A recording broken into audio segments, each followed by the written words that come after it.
Where and how does a terrorist morph from a caring human being into someone bent on death and destruction?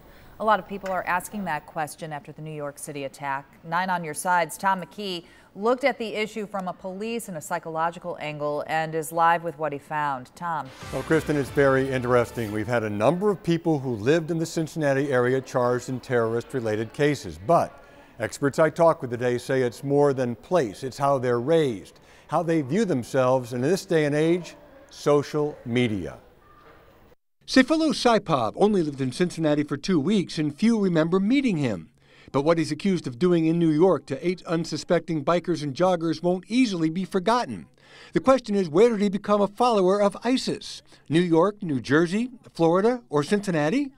Major Mike Hartzler of the Greater Cincinnati Fusion Center says it's hard to pinpoint. I can't say that Cincinnati is any different than any other place in the country. Instead, Hartzler points to social media where extremists can spread their ideas around the world. Consider the case of Christopher Cornell of Green Township, who learned of ISIS on the internet, or former Florence resident James Fields, accused of driving a car into a crowd in Charlottesville, Virginia.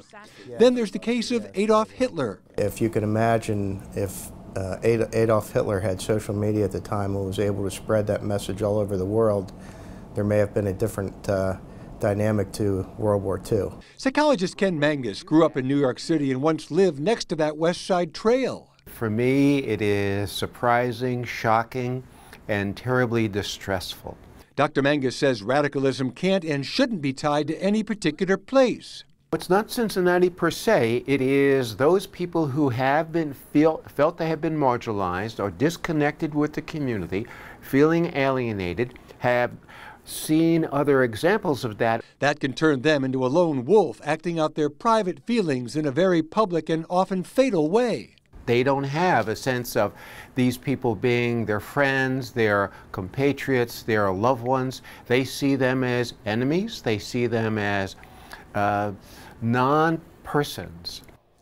Very much detachment there, non-persons. The bottom line for Major Hartzler is for people to go about their daily business in New York, Cincinnati, or anywhere else, but keep a watchful eye on their surroundings. That means 4 words that we've heard so often. See something, say something, Craig.